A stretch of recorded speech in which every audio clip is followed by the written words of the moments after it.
Olá, queridas irmãs, queridos irmãos, começamos mais um programa O Espírito da Letra, analisando a obra de André Luiz Espírito, através da mediunidade de Francisco Cândido Xavier. Esse já é o 10º livro.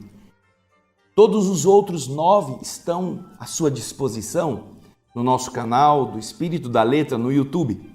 Você poderá acessá-los, poderá revê-los, poderá assistir cada capítulo com todos os comentários, porque de verdade isso nos ajuda a recordar, a gravar, a fixar o conhecimento. Agora estamos fazendo o 10º livro e já estamos bem adiantados na primeira parte do livro. O livro é dividido em 2 partes e a primeira parte são 20 capítulos. Hoje vamos começar o capítulo 13º e você poderá participar conosco e aproveitar todos os sinônimos, todas as explicações e ir anotando, fazendo o seu resumo, para que você não perca nenhum dos detalhes neste livro riquíssimo, onde André Luiz condensa muitas informações. Então, pegue o seu livro, Evolução em 2 Mundos, que é o que nós estamos fazendo agora, e vamos acompanhar, primeiramente, o resumo. O resumo que eu, André Luiz Ruiz, eu fiz para, vamos dizer, amaciar as coisas que André Luiz está falando em cada subtítulo. Não é diminuir a complexidade para tornar mais boba a explicação, não.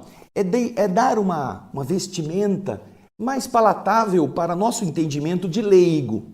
E, obviamente, as pessoas que gostam de aprofundar terão depois, com a leitura do subtítulo original que nós vamos fazer na sequência, poderá fazer as suas pesquisas e é muito bom que faça. Então, o capítulo 13º tem como título Alma e Fluidos. A primeira parte ele vai explicar sobre o fluido. Nós vamos ao resumo, vamos lá. Aí vocês veem o que André Luiz, nesse primeiro subtítulo, nos apresenta. Aqui encontraremos as referências ao longo processo de utilização da mente, através do uso do pensamento, que André Luiz chama de processos de mentação. Mentação é fazer a ideia funcionar, é conceber, é utilizar a mente para criar, não é?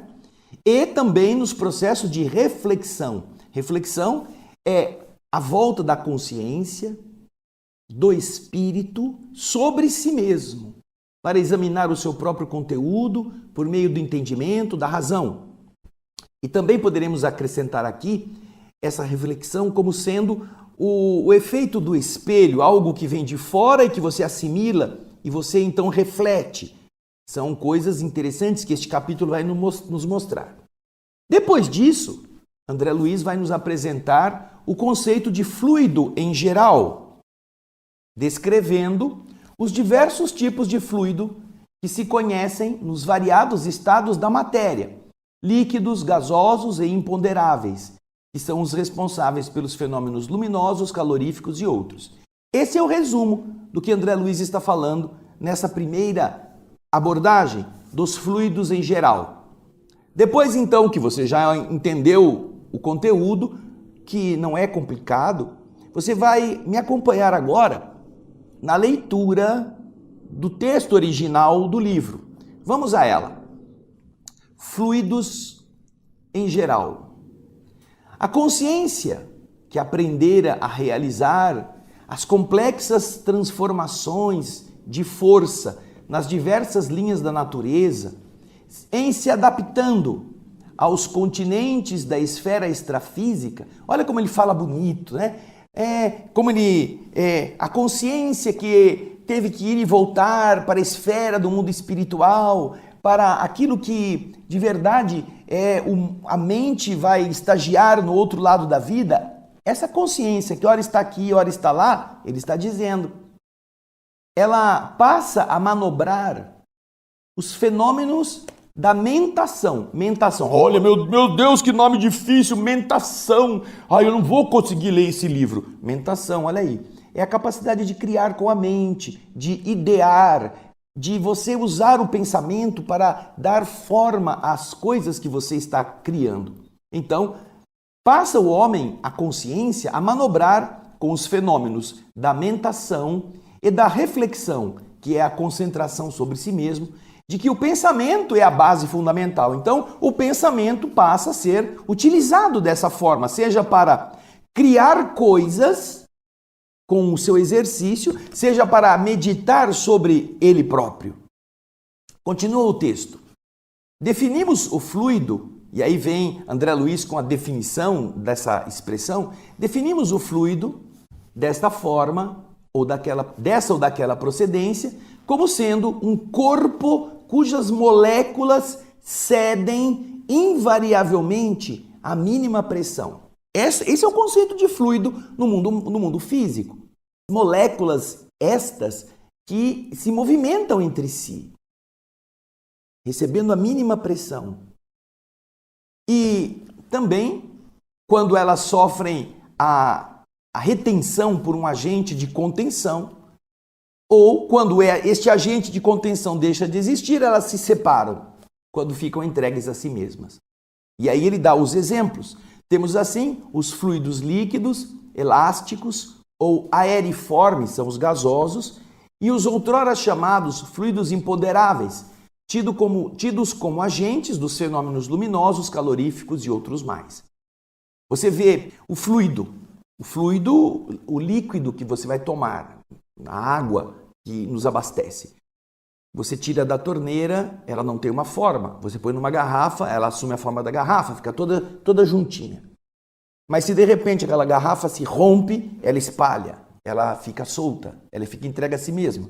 E se ela ficar em cima da pia, da mesa, com o calor, ela desaparece, ela evapora, ela vai para uma outra condição de estrutura, de molécula, pela evaporação, ela se torna vapor, ela fica invisível. E aí você vai ver a mesa está seca. Mas onde está a água da garrafa? Ela agora está no ar, invisível. Então ele está dizendo que o fluido tem essa característica. E mais interessante é essa definição, para que nós não nos esqueçamos. Porque agora, na sequência, ele vai falar do fluido vivo. Fluido vivo é o subtítulo que vem a seguir. Aí está o resumo que nós vamos ler com você. Depois da morte física, o homem passa a lidar diretamente com um fluido vivo e de variada forma, inesgotável e ativo, que se origina da própria alma como subproduto do fluido cósmico, que a mente humana absorver em processos de vitalização semelhante à respiração, por meio do qual a criatura absorve a força que vem do Criador e que se espalha por toda a criação, transformando-a sob sua responsabilidade e influenciando na criação a partir da própria criatura. Tal fluido é o próprio pensamento contínuo que produz um potencial energético jamais imaginado. Na sequência da explicação desse subtítulo, André Luiz descreve a constituição física do mundo espiritual, estabelecida na base de matéria nova e mais sutil, mais ampla do que aquela da tabela periódica dos elementos químicos da Terra, mais ampla, além daqueles outros. E é nesse rico ambiente que o seu espírito deverá produzir frutos mais nobres, que vão facultar-lhe novas etapas evolutivas em voos mais amplos no rumo da luz eterna. André Luiz está nos explicando então que esse fluido vivo, no plano espiritual, o homem mergulha nele. Vamos voltar ao livro dos Espíritos? Vamos lá. Lá tem uma expressão muito interessante. Fluido cósmico universal. Lembra disso? Logo nos primeiros capítulos do livro dos Espíritos, que além dos seres, dos espíritos, da matéria e de Deus, existe o fluido, um fluido cósmico. Uma coisa que é matéria, a matéria elementar do universo, matéria, fluido. Veja só que interessante. André Luiz está explicando que nós assimilamos um fluido e nós o transformamos, e é o pensamento que faz isso. O fluido do pensamento. Ele vai explicar, como já fez em programas anteriores, em capítulos anteriores, que o pensamento é matéria, ele produz uma densidade que tem características que podem ser mensuradas, podem ser sopesadas, podem ser analisadas. E isso é o fluido vivo. Puxa, André, então nós já vimos que o perispírito tem célula, que o perispírito tem órgão, que quando a gente desencarna nós plasmamos de novo, com base nesses elementos químicos do plano espiritual, o nosso novo perispírito. Tudo isso interessante. Então agora nós vamos ler o que André Luiz está explicando no subtítulo chamado Fluido Vivo. Acompanhe a leitura. No plano espiritual, o homem desencarnado vai lidar, vai trabalhar mais diretamente com um fluido vivo e multiforme. Um fluido que é vivo, não é morto, está ali, pulsante, e ao mesmo tempo tem várias formas. É estuante, é vívido, é inestancável, ele não se esgota. Que lhe nasce da própria alma. Esse fluido sai dele mesmo. De vez que podemos defini-lo até certo ponto. Olha só como ele vai definir esse fluido que sai de nós mesmos. Como um subproduto do fluido cósmico, absorvido pela mente humana, em processo de vitalização, semelhante à respiração, pelo qual a criatura assimila a força emanante do Criador, espalhada em todo o cosmos, transformando-a sob a sua própria responsabilidade para influenciar na criação a partir dela mesma. André Luiz, então, está explicando com todas as letras que do mesmo modo que a gente respira oxigênio para ter vitalidade, nós absorvemos um fluido que está embebendo todas as coisas da criação, e este fator de assimilação que nos vitaliza, que é inesgotável, permite que a nossa mente produza como subproduto um fluido, que é o pensamento. Então o pensamento, ele tem essa característica, que é a transubstanciação, a transformação do fluido cósmico em um fluido vivo, que é matéria. E é isso que ele vai dizer agora, na sequência. Veja só o texto. Esse fluido é o seu próprio pensamento contínuo, gerando potenciais energéticos com que ele não havia sonhado até então. Energia, um dínamo. Certamente que na esfera nova de ação, quando ele vai para o outro lado da vida, que ele se encontra depois da morte, ele encontra a matéria conhecida no mundo em uma nova escala vibratória. A matéria que ele conheceu densa, ele vai encontrar no outro mundo numa nova escala vibratória. Elementos atômicos mais complicados e sutis antes do hidrogênio, que na nossa tabela periódica nós não conhecemos, mas que no plano espiritual existem elementos atômicos. Elementos são aqueles que são únicos, específicos. Cada um é um elemento. Átomos abaixo ainda, mais sutis do que o hidrogênio. E também mais complexos do que o urânio, além do urânio.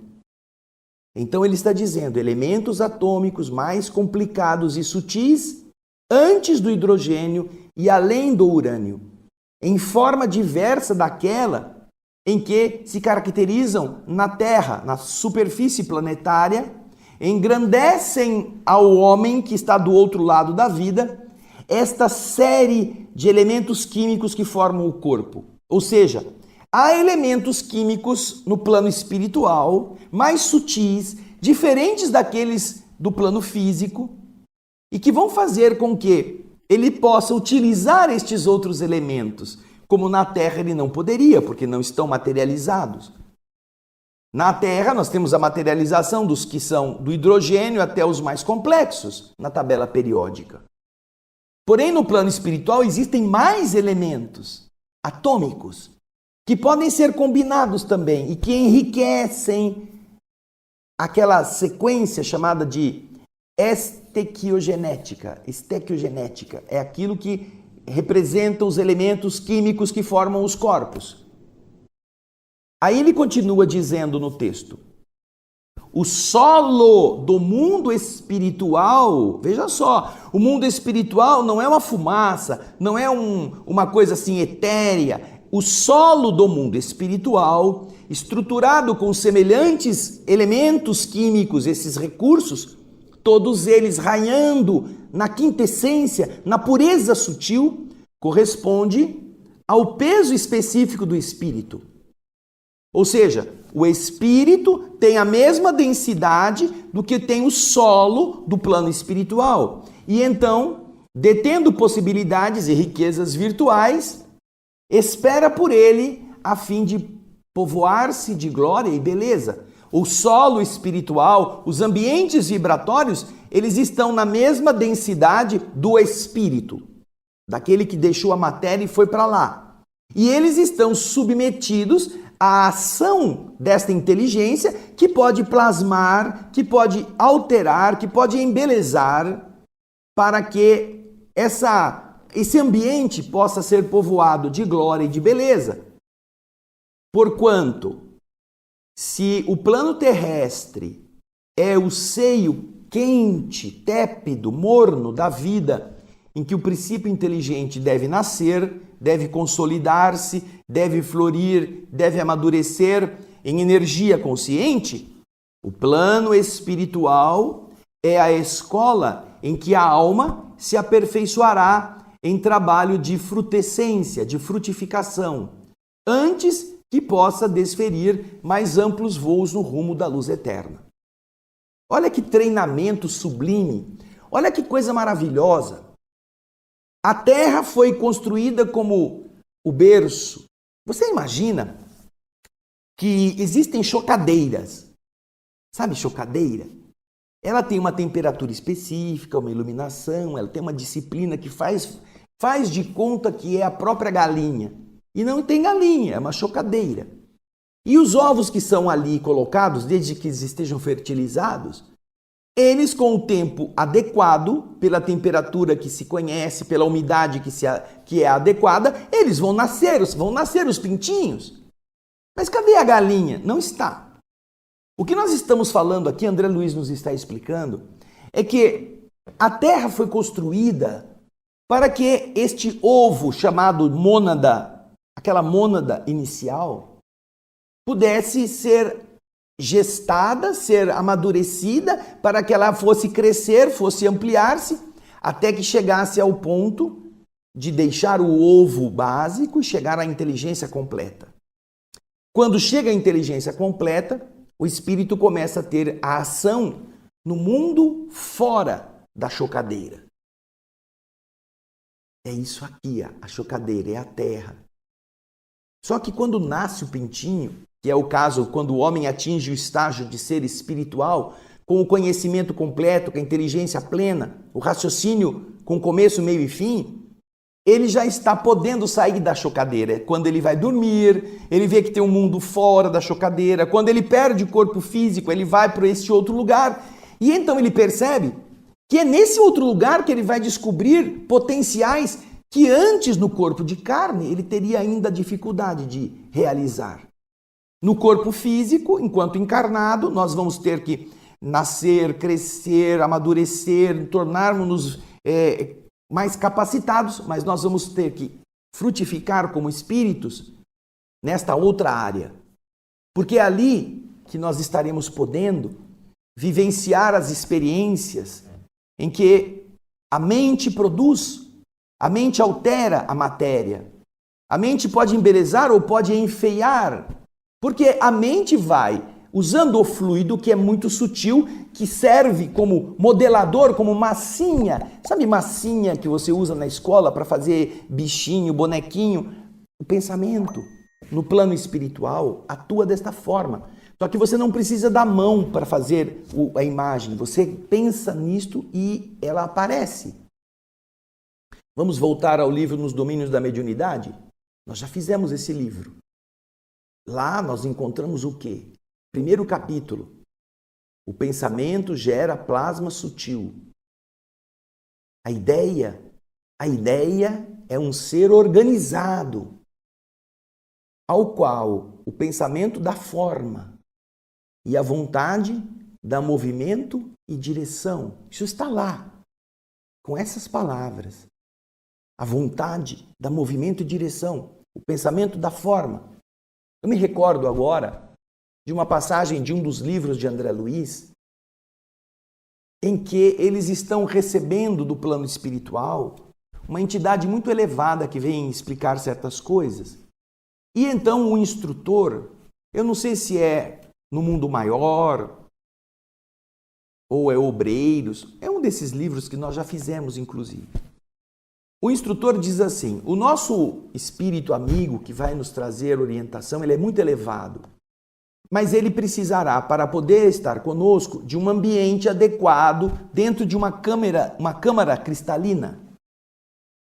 Nós estaremos recebendo-o dentro desta câmara. E esta câmara, ela vai estar construída pela nossa mentalização.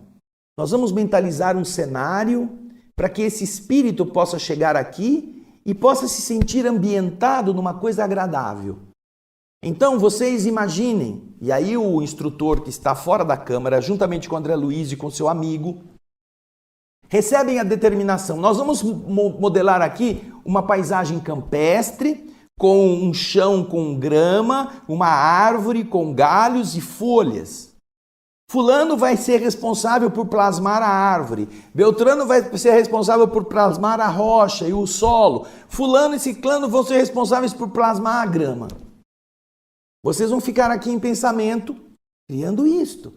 Ou seja, eles iam estar oferecendo energia mental, que é matéria, para modelar a forma, para criar um ambiente para aquele ser que viria de muito elevada esfera poder estar entre eles, usando essa energia. E André Luiz diz assim, depois de 20 minutos, meia hora de pensamento firme, quando a gente abriu os olhos assim, estava assim, uma coisa meio pobre.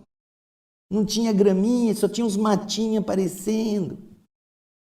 Aí o instrutor disse, olha, a gente precisa melhorar isso, porque... Então você percebe que essa aplicação vai sendo desenvolvida pelo indivíduo, pelo ser, quando ele está na vida espiritual. Na vida física, a matéria é muito pesada e ela, para ser interferida, ser modificada pelo pensamento, leva mais tempo, não é tão imediato. Ela sofre influência. Haja vista quantas pessoas, de tão negativas que são, acabam adoecendo, produzindo cânceres, produzindo problemas graves ou problemas que não são graves, mas são doenças ao longo de algumas semanas, meses ou anos de negativismo. Então leva tempo. No plano espiritual, não. No plano espiritual, o pensamento é imediato. Quando a gente vai ver a visita que o ministro Clarencio faz a André Luiz no hospital, depois que André Luiz foi recolhido, o ministro Clarencio fica ouvindo, e você como é que está? O André Luiz começa assim, eu estou bem, agora eu estou mais calmo, mas pensando na minha família. Ele começa a debulhar todas as tragédias e vai voltando a todo o drama e faz e chora. O ministro fica olhando para ele assim.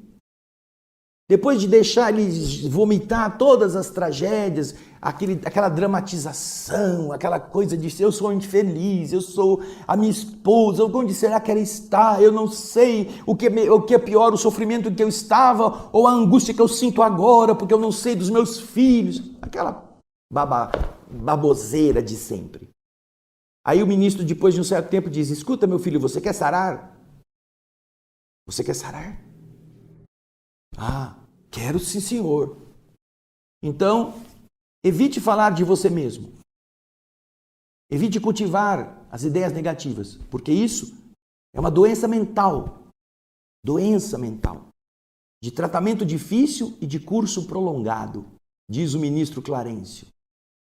Você está chamando bênçãos divinas de problemas. E você está achando que as lutas que cada um tem que enfrentar na vida são desafios que são maiores do que os potenciais de cada pessoa, você está piorando o seu estado. Se você ficar desse jeito, você vai ficar pior do que você estava antes. Isso é uma doença mental, falar de você mesmo. Então você vê, por quê? Porque falar é produzir pensamento, é gerar forma, é gerar problemas de harmonia ou de desarmonia na sua estrutura. É isso que André Luiz está explicando agora. E nós estamos nos lembrando desses exemplos anteriores porque são fruto de nossa ação mental. André Luiz nos explica também nos livros anteriores que o umbral não é uma construção de Deus. O livro Ação e Reação, ele fala isso. O umbral é a consequência do padrão mental dos espíritos que ainda estão presos à Terra depois de terem desencarnado.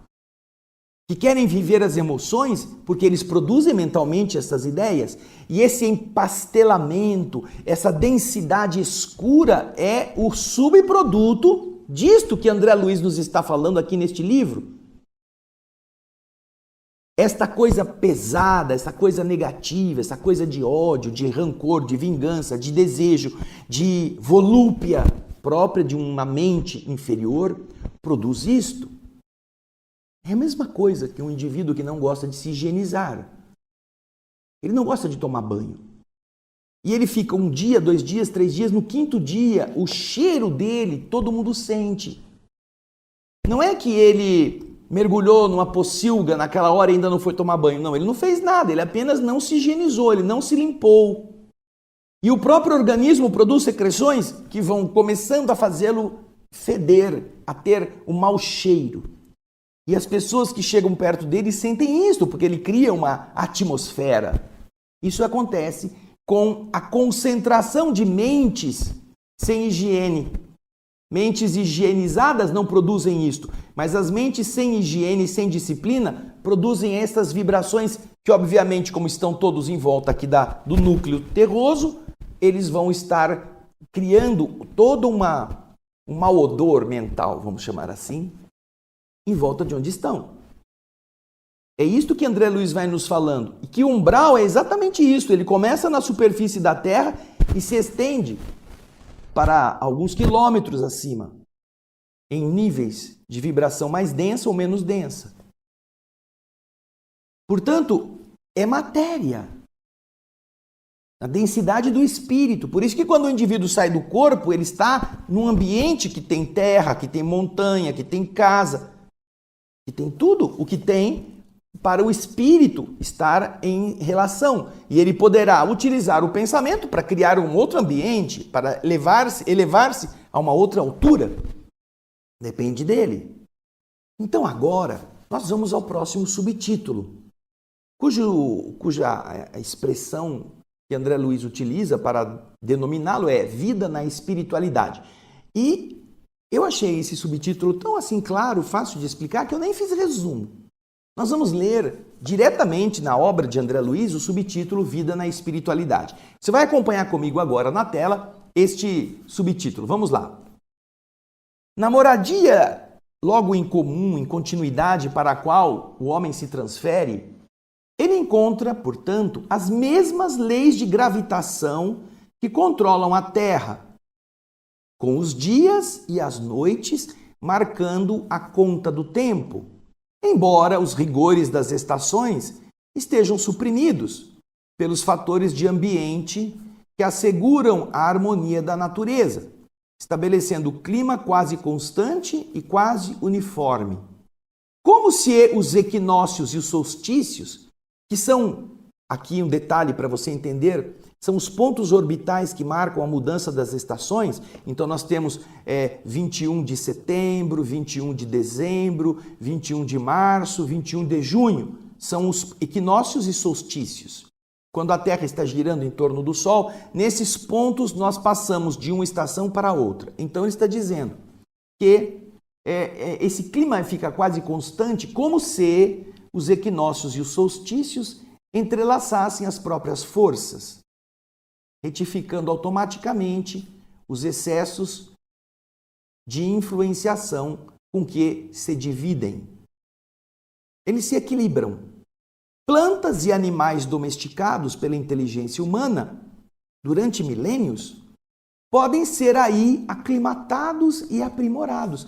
Podem haver plantas e animais que na Terra o homem foi domesticando, podem também brotar, podem também ser cultivados nesses ambientes por determinados períodos de existência, ao fim dos quais regressam aos seus núcleos de origem no solo terrestre, principalmente no caso dos animais, para que avancem nessa viagem evolutiva, agora compensados com valiosas aquisições de aperfeiçoamento que eles sofreram no plano espiritual, pelas quais auxiliam a flora e a fauna habituais à Terra com os benefícios das chamadas mutações espontâneas.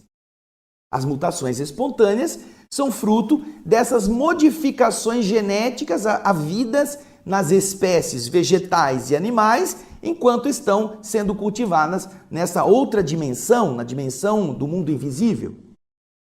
As plantas, pela sua configuração celular mais simples, atendem, no plano espiritual, a uma reprodução limitada. Aí, deixando descendentes que mais tarde voltam também à jornada do homem comum, favorecendo, porém, de maneira espontânea, a solução de diferentes problemas que lhe dizem respeito, sem exigir maior sacrifício dos habitantes na sua conservação. Isso em relação às plantas. Ao longo dessas vastíssimas regiões de matéria sutil que circundam o gigantesco corpo do planeta, onde existem também zonas cavernosas, zonas cavitárias, sob as linhas que lhe demarcam o início de aproveitamento, o início em que os homens e mulheres, os espíritos, podem estar ali em aprendizado, como acontece na própria crosta da Terra, que tem várias cavernas, vários ocos, que se estendem pela superfície continental até o leito dos oceanos, começam as povoações felizes e menos felizes, tanto quanto as aglomerações infernais de criaturas desencarnadas que, por temerem as formações dos próprios pensamentos, se refugiam nas sombras, receando ou detestando a presença da luz. Olha que interessante. Isso são inúmeras revelações. Nós temos então um ambiente físico, só que numa constituição muito mais sutil do que os da Terra, e que possui o quê? Possui estrutura, possui solo, possui planta, possui animal. As plantas se reproduzem, sofrem mutações e depois são encaminhadas à presença da vida física para que elas transfiram essas mutações aos outros elementos daquela mesma espécie. E isso vai melhorando tanto a superfície da Terra física quanto a evolução dos próprios indivíduos daquela espécie. E do outro lado temos o quê? Temos espaço denso na vibração do espírito, na densidade da alma, para a construção desses mundos, dessas cidades, dessas colônias, desses ambientes, dessas instituições, destes núcleos, felizes ou menos felizes, dependendo do nível vibratório em que se encontrem, e até mesmo naquelas cavernas que já na superfície da Terra nós encontramos, mas que também nesse limite entre o mundo físico e o mundo espiritual podem estar também ali em ambientes cavernosos, em ocos que se espalham por essas zonas como refúgio para aqueles espíritos que não suportam ainda a presença da luz ou que não querem se ver com as criações mentais inferiores que eles produzem, porque o pensamento gera plasma sutil, a ideia é um ser organizado, ao qual o pensamento dá forma, e aí o indivíduo vai encontrar-se com as formas do que está pensando. Tudo isso explicado aqui nesse trecho. Mas na sequência agora, nós vamos para a explicação das esferas espirituais. Subtítulo: também dá para entender bastante claramente. Na leitura direta do livro, ele está explicando muitos comunicantes, muitos espíritos que se comunicam da vida espiritual para a vida física, através de médios, têm afirmado em diversos países que o plano imediato, a moradia dos homens, a terra física, permanece subdividido em várias esferas. Assim é, com efeito, não do ponto de vista do espaço, mas sim sob o prisma das condições, como acontece no globo de matéria mais densa, na terra física, cujo dorso o homem pisa orgulhosamente, enquanto está encarnado. Para justificar a nossa afirmação, lembraremos, em rápida síntese, que a crosta terrestre, na maior parte dos elementos que a constituem, é sólida, mas conservando aqui e ali vastas cavidades repletas de líquido quente ou de material plástico. O orbe guarda grande núcleo no seio e que podemos considerar como sendo plasmado num aço de níquel natural. O núcleo da Terra é sólido, é ferro com níquel, revestido por grossa camada de rochas basálticas, medindo 2.000 quilômetros, aproximadamente, de raio, no topo da qual, ali e acolá, surgem finas superfícies de rocha granítica, entre as quais a face basáltica está recoberta de água. Mais ou menos nessa superfície reside a zona mais apropriada para indicar o limite do solo, que é, consequentemente, o leito do oceano. Temos, desse modo, os continentes do mundo como uma ligeira película com propriedade de flutuação, à maneira de barcaças imensas sobre aquele grande conjunto basáltico.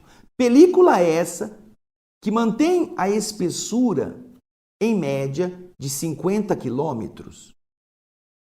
Encontramos assim, na constituição física do planeta, desde a barisfera até a ionosfera, múltiplos círculos de força e atividade na terra, na água, no ar, tanto quanto nos continentes identificamos as esferas de civilização e nas civilizações as esferas de classe, a fim de totalizarem numa só faixa de tempo,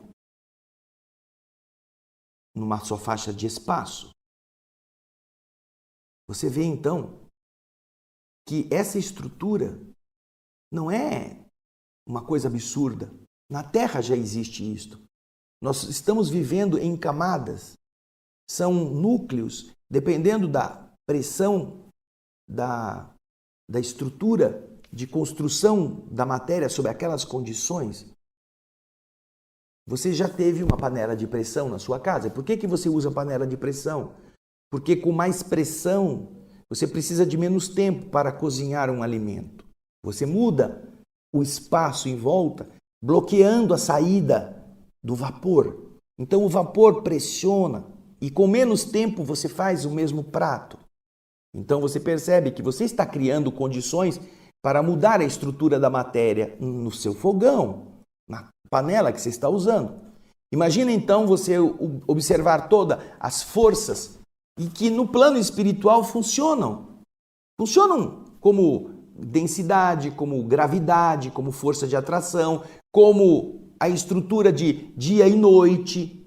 André Luiz está explicando que existem então essas diversas esferas espirituais que nos circundam, cada uma dentro de um padrão vibratório.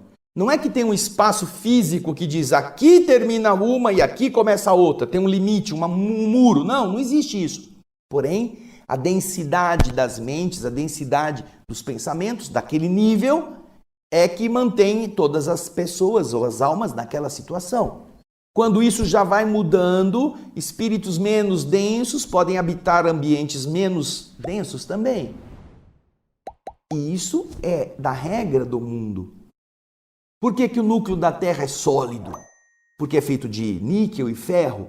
Mas o níquel e o ferro se derretem em altas temperaturas, sim. Mas quando a pressão é demais, mesmo em altas temperaturas, ele continua sólido.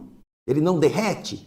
Portanto, o núcleo da Terra é sólido, depois ele é envolvido por ferro, por níquel derretido, por rocha basáltica, e depois mais acima começa a esfriar e aí vai formando uma película. É a nata do seu leite, sabe a nata, quando você ferve o leite, que fica aquela nata assim, que você vê, você puxa ela para um lado, ela vai para o outro.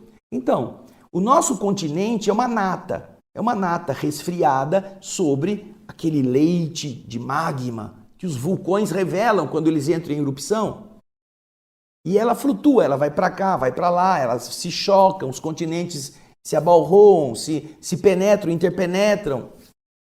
E tudo isso ele está dizendo que é natural na vida física e é natural no plano espiritual, mesma coisa. Numa outra dimensão de agregação molecular, mais sutil, mas onde o espírito vai encontrar densidade própria dele, para ele poder andar, para ele poder se deslocar, para ele poder sair, para ele poder construir estruturas. Ele constrói as estruturas usando o pensamento. Isso, André Luiz vai nos explicar. Mas, puxa vida, tem tanta coisa boa nesse livro que faz uma revolução no nosso pensamento, não é mesmo? Mas você vai encontrar, procure a questão 300 do Livro dos Espíritos e a questão 302. Você vai encontrar ali, com todas as letras, a informação de que existem esferas espirituais. Esferas. Está lá no Livro dos Espíritos. A expressão é a mesma que André Luiz está dizendo para nós aqui. Mas vai pesquisar. Na próxima semana a gente vai continuar para terminar este capítulo. Então eu espero você, obrigado pelas suas participações, pelas suas mensagens, pelos seus comentários que nos ajudam bastante, e eu espero que na próxima semana você esteja com a gente, porque vai ser um excelente momento de fechar esse capítulo 13º, tá bom? Muito obrigado pela sua audiência, pelo seu carinho, até o próximo Espírito da Letra e muita paz.